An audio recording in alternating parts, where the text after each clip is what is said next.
ये लोग क्या कहेंगे कि बीमारी से जिस दिन आप बाहर निकल जाएंगे, लोग कुछ नहीं कहेंगे, आप सत्ता पे बैठ जाएंगे। मंदिर में बम धमाका, हाई कोर्ट में बम धमाका, तो कहां गए बम धमाके करने वाले? कहां चले गए? 5 साल में हुआ इसलिए कि उनको पता चल गया है कि जो हिंदू हनुमान मंदिर पे पूजा कर रहा है, इसके दिमाग में तो हनुमान जी हैं लेकिन आंखें मेरी तरफ हैं इसकी, इसलिए बम नहीं रखा जाएगा। अब ये मानिए कि पाकिस्तान बहुत बड़ा चुनौती नहीं है आपके लिए, बहुत छोटा सा मुल्क है। मैं तो उनके मुल्क में भी कहता था भाई 4 सूबों का मुल्क है तुम्हारा, टोटल पॉपुलेशन 20 करोड़ है। मैंने कहा मूर्ख हो, तुम्हारे पास आर्मी है, इतनी दुनिया जमाने का तुम तामझाम करते हो यार। हमारे यहाँ एक आदमी गोरखपुर से उठा, कपड़े भी एक ही सुबह से बदलता नहीं है, पूरा उत्तर प्रदेश चलाता है, यहाँ भी 20 करोड़ लोग हैं। तुम क्या मुल्क चला रहे हो यार? हमारे यहाँ एक सूबे का मुख्यमंत्री तुम्हारे मुल्क के बराबर के लोगों को सुबह से शाम तक चलाता है और कोई फर्क नहीं पड़ने वाला। क्या बात? किस गलतफहमी के शिकार हो तुम? हम मुल्क चला रहे हैं, मुल्क चला रहे हैं, क्या मुल्क चला रहे हो यार?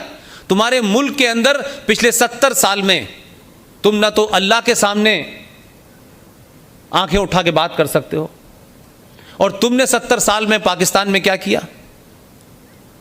पाकिस्तान में आज ये स्थिति है कि 70 साल में सबसे पहले जब आज़ाद तथाकथित तौर पे यह देश बटा था, तो पाकिस्तान की टोटल ब्यूरोक्रेसी के अंदर जो सबसे ज़्यादा एलीट लोग थे वो भी मुसलमान थे, लेकिन वो सर्टिफिकेट नहीं इशू हो रहा था पाकिस्तान से कि ये मुसलमान हैं। तो सबसे पहले आपने क्या काम किया? वो पढ़े लिखे लोग थे, मुसलमान थे, वो भी नमाज पढ़ने जाते थे, लेकिन सिर्फ इतना ही फर्क था कि उन्होंने कहा कि ये जो पैगंबरों के आने का सिलसिला है, ये कहते हैं कि मोहम्मद साहब आखिरी हैं, उससे पहले सब आ चुके। 1,24,000 पैगंबर मोहम्मद साहब के आने से पहले आ चुके। तो उससे पहले तो इस्लाम था नहीं, तो पैगंबर कहां थे, कौन कौन से थे? लेकिन दूसरे लोग ये मानते हैं कि पैगंबरों के आने का सिलसिला जब तक जारी रहेगा जब तक इस धरती के ऊपर मानव जिंदा है। आप भी यही मानते हैं? तो उन लोगों का कहना यह था कि भाई हमारे भी आए हैं, हम इनको भी मानते हैं, उनको भी मानते हैं, लेकिन इनको भी मानते हैं। उनका नो, हमने मुल्क बनाया है। तो पहली फुर्सत में जो पाकिस्तान की ब्यूरोक्रेसी थी, उसमें जो सबसे पढ़े लिखे लोग थे उन्हें हम अहमदिया कहते हैं, उनको आपने गैर मुस्लिम घोषित कर दिया कि ये मुसलमान नहीं हो सकते। यानी दुनिया की पहली ऐसी कौम है कि जिस कौम का रहबर यह कहता हो कि अगर तुम्हें इल्म लेने के लिए, उस जमाने चीन जाना बड़ी बात मानी जाती थी कि इल्म लेने के लिए, शिक्षा लेने के लिए अगर तुम्हें चीन जाना पड़े तो जाना। उसके मानने वाले ऐसे मैंने जाहिल पहली बार देखे हैं कि जिसके पास शिक्षा है, जो दानिश्वर है, सिर्फ इसलिए कि आप जाहिल हैं, वो पढ़ा लिखा है, तो उससे सीखने की जगह आपने कहा नहीं, आप मुसलमानी नहीं है, आपका कत्ल वाजिब है। तो पाकिस्तान में अहमदियों को मारना जस्टिफाई है धार्मिक तौर पे। वहां से आगे बढ़े तो शिया आ गए, वो भी पढ़ी लिखी कौम थी। तो आपने पाकिस्तान में शियाओं को गैर मुस्लिम घोषित कर दिया है।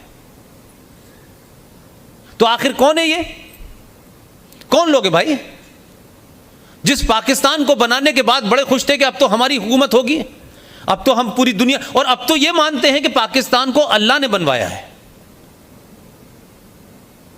अब ये अल्लाह से कब उनकी बात हुई पता नहीं, और बनवाया है तो किस लिए बनवाया अल्लाह ने ये नहीं बताया।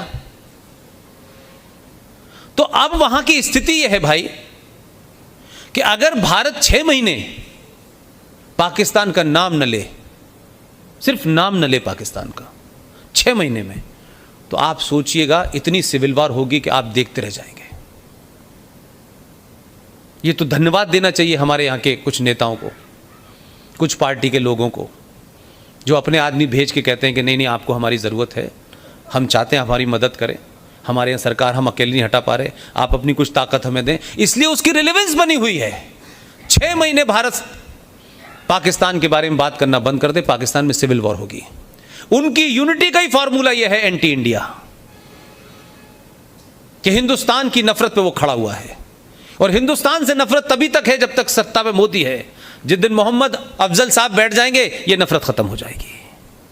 क्योंकि कुलदीप नैयर दुनिया के बेहतरीन पत्रकार, बहुत सारा आपका पॉइंट ऑफ ओपिनियन हो सकता है उनसे, उनकी किताब पढ़ लीजिए, मैंने उनके साथ काम किया है काफी लंबे समय तक।